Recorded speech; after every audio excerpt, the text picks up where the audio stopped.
नमस्कार दोस्तों, मैं विपिन कुमार मौर्य आप सभी का वेस्टर्न क्लासेस में दिल से स्वागत करता हूं। आज मैं संविधान में कुछ आपके लिए कैबिनेट के बारे में समझाने चाहता हूं और जो कि हर एक एग्जाम में यहां से क्वेश्चन आपको देखने को मिलेगा। तो चलिए हम सबसे पहले आपसे हाथ जोड़कर विनती है कि वीडियो देखने से पहले आप लाइक, सब्सक्राइबर और शेयर कर दीजिए। तो चलिए हम देखते हैं आगे। अब देखिए, सबसे पहले देखते हैं कैबिनेट मिशन। कैबिनेट मिशन कब आया था हर के भारत में? 1946 में। अब देखिए, जब ब्रिटेन में 1945 में युद्ध चल रहा था। क्या चल रहा था? युद्ध। तो 1945 में ब्रिटेन में आम चुनाव हुए थे। क्या हुआ था? ब्रिटेन में आम चुनाव हुए थे और आम चुनाव होने के बाद सर क्लीमेंट एटली, कौन? सर क्लीमेंट एटली की सरकार बनी थी। उन्होंने जैसे ही सरकार बनी थी, और सरकार किन की थी? लेबर पार्टी थी। उस टाइम कौन सी पार्टी थी? लेबर पार्टी थी। लेकिन 14 मार्च 1946 को कौन होने थे? प्रधानमंत्री होना था। सर क्लीमेंट एटली लेबर पार्टी से थे। 14 मार्च 1946 को क्या बने थे? प्रधानमंत्री बने थे।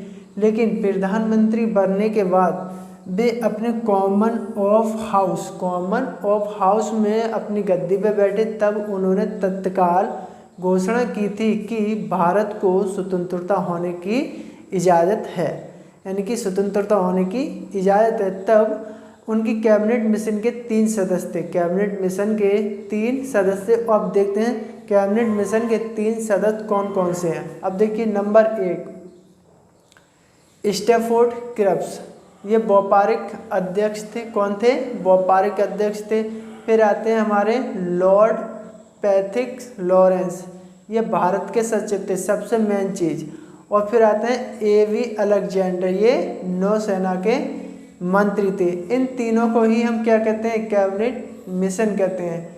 कैबिनेट मिशन कहते हैं, ठीक है। लेकिन जब तत्काल ये तीनों ही मिशन कहाँ पहुँचे? 24 मार्च कहाँ पे? 24 में बता दो, 24 मार्च, यानी कि 24 मार्च के लिए ये 1940 कहाँ पहुँचे? नई दिल्ली आए थे। नई दिल्ली आए थे। तब इन्होंने तत्काल घोषणा की कि भारत को स्वतंत्रता होने की इजाज़त है। तब देखिए, जब संविधान का कुल सदस्यों की संख्या कितनी रखी गई थी? 389। संविधान में 389 सदस्यों की संख्या रखी गई थी। उनमें से 292 सदस्य कहाँ के थे? ब्रिटिश। 292 सदस्य कहाँ के थे? ब्रिटेन के। लेकिन जो 93 सदस्य हैं कहाँ के? देसी रियासत, जो कि अपने विदेश से लड़ते हैं, बुद्ध कहाँ के थे? देसी रियासत। और 292 ओनली केवल ब्रिटिश सरकार से ही चुने जाएंगे। लेकिन कुछ ब्रिटिश सरकार में ही सामान्य संख्या में भी थे। अब देखिए, जब सामान्य के लिए 213 और मोमदन के लिए 79 और सिख के लिए 4, ये जरूर यहाँ से 292 तो ब्रिटिश है, लेकिन ब्रिटिश सरकार में भी सामान्य यानी कि और जाति के हैं 213, फिर मुसलमान के लिए 79 और सिख के लिए 4, ठीक है। ये इतने सदस्य संविधान सभा में चुने जाएंगे। फिर देखते हैं, अब देखिए, जब 1946 में हमारा चुनाव हुआ था या गठन हुआ था, तब उन्होंने कहा था कि 10 लाख जनसंख्या पर, कितने?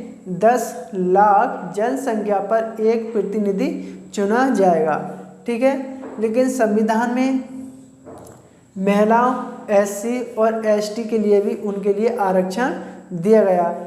क्योंकि उनके लिए आरक्षण इसलिए दिया गया था क्योंकि वे छूट न जाए, उनका भी मान सम्मान रखा गया। तो चलिए हम महिलाओं के लिए देखते हैं कि संविधान में उन्हें कितने प्रतिशत सीट मिली थी।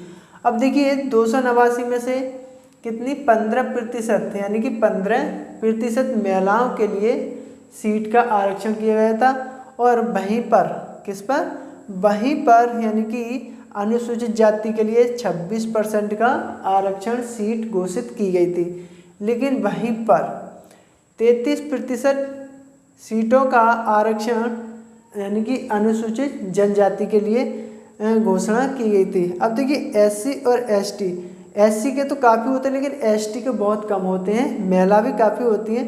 तो जब इनका गठन हो गया था तब अंतरिम सरकार का गठन किया गया था।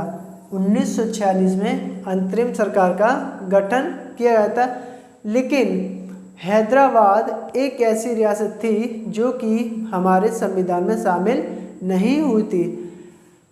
अब कैबिनेट मिशन 1946 में भारत तो आ गया और नई दिल्ली 24 मार्च 1940 आने के बाद भारत में स्वतंत्रता होने की सभी भारतीयों को घोषणा की थी। लेकिन जब भी गांधी जी ने कहा था कि भारतीयों का संविधान भारतीयों के इच्छा अनुसार होगा। तो चलिए मैंने आपको कैबिनेट मिशन के बारे में बताया। अगला देखते हैं अगले चैप्टर में क्या आएगा। और यूपी पुलिस की वैकेंसी आ चुकी है, उसके फॉर्म जुलाई में 1 जुलाई से ऑनलाइन होंगे। तो आपसे हाथ जोड़कर विनती है कि आप मेहनत से पढ़िए, ठीक है। और वीडियो को देखने से पहले लाइक सब्सक्राइब करना